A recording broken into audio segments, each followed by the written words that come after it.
पटक जारी है। कभी उद्धव गुट मजबूत नजर आता है तो कभी शिंदे गुट। महाराष्ट्र में चल रहे सियासी सस्पेंस के बीच मातोश्री से उद्धव ठाकरे का सीधा संदेश यह है कि अब आर पार की जंग होगी। उद्धव ठाकरे की तरफ से बागियों को चुनौती दी गई है कि दम है तो मुंबई आकर दिखाओ और बहुमत साबित करो। महाराष्ट्र में अब याचना का दौर खत्म हो चुका है। एकनाथ गुट ने कहा था महाविकास आघाड़ी को छोड़ दो। उद्धव गुट ने कहा था गुवाहाटी को छोड़ दो। अब उद्धव गुट ने कहा महाविकास आघाड़ी साथ साथ है। तो एकनाथ गुट ने गुवाहाटी में अपनी ताकत और बढ़ा ली है। इधर शिवसेना प्रमुख उद्धव ठाकरे पार्टी के कैडर को बचाने के लिए भावुक वार्ता कर रहे हैं। इधर शिंदे गुट अपने कुनबे को और ज्यादा मजबूत करने की तैयारी में जुटा है। मतलब साफ है, अब याचना नहीं रण होगा और महाराष्ट्र की महाभारत में समझौते के सारे रास्ते खत्म हो चुके हैं। चलिए अब आपको सुनवाते हैं किस तरह शिवसेना सांसद संजय राउत ने समझौते का वक्त खत्म होने का ऐलान किया और एकनाथ शिंदे समेत सभी बागी विधायकों को चैलेंज दे दिया कि सड़क से सदन तक हर लड़ाई में वो ही जीतेंगे। हम हार मानने वाले नहीं, हम जीतेंगे। फ्लोर ऑफ द हाउस पर जीतेंगे। अगर लड़ाई सड़क पर हो गई तो वहां भी जीतेंगे। जिसको हमारा सामना करना है मुंबई में आ सकते हैं। बागी विधायकों की पहली मांग थी कि उद्धव गुट महाविकास आघाड़ी का साथ छोड़ दे, लेकिन संजय राउत ने कहा पवार, कांग्रेस और शिवसेना साथ साथ हैं। पवार साहब और मुख्यमंत्री जी का निरंतर डायलॉग चल रहा है। सर, क्या हम सब एक दूसरे के संपर्क में हैं। चाहे कांग्रेस के नेता हो, एनसीपी के बड़े नेता हो, शिवसेना के नेता हो, हम सब एक साथ। वहीं एकनाथ शिंदे ने जी मीडिया से बात करते हुए इस बात का ऐलान किया कि उनके पास बहुमत मौजूद है और उनके गुट को डराने की कोशिश बेकार है। आणि कारण आमच्याकडे 2/3 मेजॉरिटीपेक्षा जास्तीची मेजॉरिटी आज आमच्याकडे आहे। एकनाथ शिंदे अपने पक्ष में खड़े विधायकों की तस्वीर दिखा चुके हैं। विधायकों के सिग्नेचर वाली चिट्ठी राज्यपाल और विधानसभा उपाध्यक्ष को सौंपी जा चुकी है। इधर उद्धव गुट की तरफ से सिर्फ बयान दिए जा रहे हैं और ये आंकड़े एकनाथ शिंदे गुट के दावे को मजबूत और उद्धव गुट के दावों को कमजोर कर रहे हैं। अब सवाल उठता है, क्या एकनाथ शिंदे गुट में शामिल विधायक मुंबई लौटेंगे तो खेल बदल सकता है। इस रण में उद्धव ठाकरे का सबसे बड़ा सहारा नजर आ रहे शरद पवार का दावा तो कुछ ऐसा ही है। सरकार माइनॉरिटी में है या नहीं, ये एस्टेब्लिश करने का रास्ता विधानसभा है। विधानसभा में जब फ्लोर टेस्ट हो जाएगी तो पता लगेगा कि ये सरकार मेजॉरिटी में है। फिलहाल महाराष्ट्र के सियासी रण में शिवसेना के विधायक तो एकनाथ शिंदे के पाले में जाते दिखाई दे रहे हैं और अब उद्धव ठाकरे की कोशिश अपने कैडर को बचाने की लग रही है। इसी के तहत आज उद्धव ठाकरे ने शिवसेना के जिलाध्यक्षों से बात की, अपनी खराब तबीयत के बारे में बताया और बागियों पर नाराजगी भी जाहिर की। उद्धव ठाकरे ने शिवसेना के जिलाध्यक्षों से कहा, अगर आपकी नजर में मैं अयोग्य हूं तो पद छोड़ दूंगा। बागी विधायकों ने शिवसेना को तोड़ने का काम किया है। जो शिवसेना छोड़ के गए वो मेरी फोटो बगैर लोगों के बीच घूम कर दिखाए। जिक्र एकनाथ शिंदे का भी हुआ, उन पे किए गए एहसानों का भी हुआ। उद्धव ने कहा एकनाथ शिंदे को नगर विकास मंत्रालय दिया था। एकनाथ शिंदे के खुद के बेटे सांसद हैं तो मेरे बेटे पर सवाल क्यों खड़ा किया जा रहा है। उद्धव ने कहा वो हार नहीं मानेंगे, शिवाजी हारे लेकिन जनता साथ रही।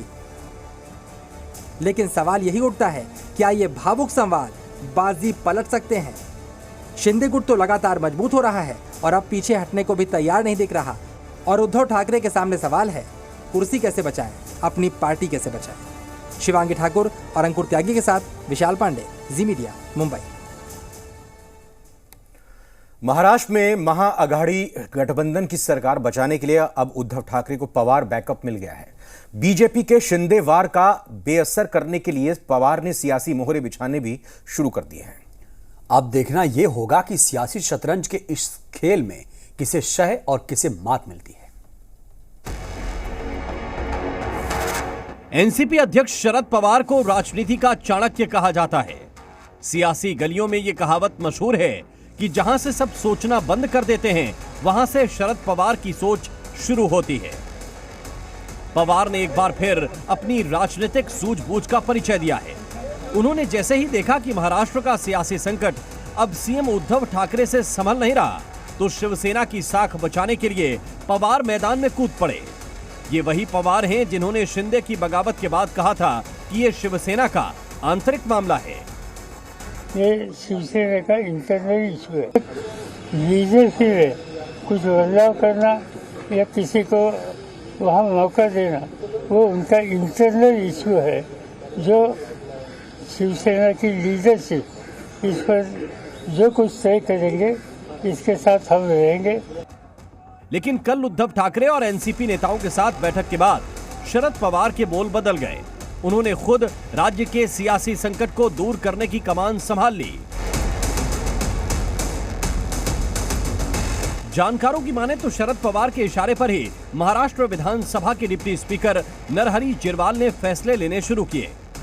जिरवाल एनसीपी से हैं। उन्होंने सबसे पहले शिवसेना विधायक दल के नेता के तौर पर अजय चौधरी और चीफ व्हिप के तौर पर सुनील प्रभु को मान्यता दे दी। सूत्रों के मुताबिक विधानसभा के प्रभारी स्पीकर नरहरी जिरवाल ने दोनों नियुक्तियों को मान्यता दी है। हालांकि दोनों पदों पर एक रात शिंदे गुट ने अपना दावा पेश किया था। इधर शरद पवार और संजय राउत के बीच बैठक चल रही थी, उधर मीडिया के सामने डिप्टी स्पीकर के एक्शन की खबर आई। शरद पवार के साथ बैठक के बाद ही संजय राउत के सुर भी बदले नजर आए।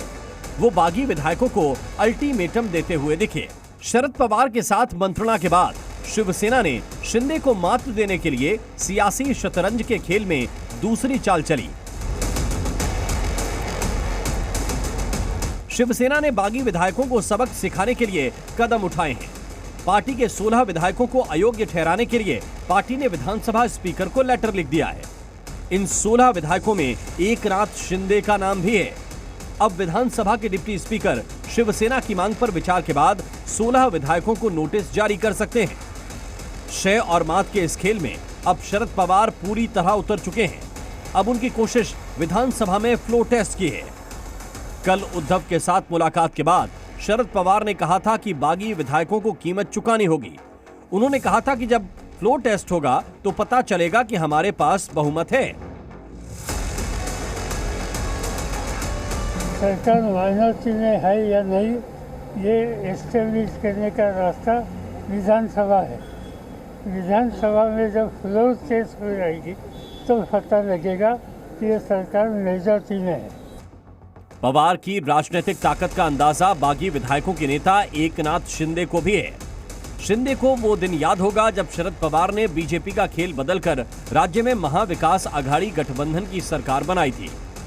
तब पवार ने अपने भतीजे अजीत पवार को रिवर्स स्विंग करने पर मजबूर कर दिया था और बीजेपी का राज्य में सरकार चलाने का सपना पूरा नहीं हो पाया था। यही वजह है कि शरद पवार पर शिवसेना समेत महाविकास आघाड़ी गठबंधन का भरोसा कायम है और सरकार बचाने की जिम्मेदारी एक बार फिर उनके हाथ में दी गई है। तब शरद पवार ने दिखाया था कि सियासी वजूद को बचाने के लिए किस तरह के महारत की जरूरत होती है। आज फिर वो ये साबित करने में लगे हैं कि वो असल मराठा सरदार हैं और उनकी बिछाई सियासी बिसात के सामने टिकना मुश्किल है। ब्यूरो रिपोर्ट, जी मीडिया। तो महाराष्ट्र में अब आगे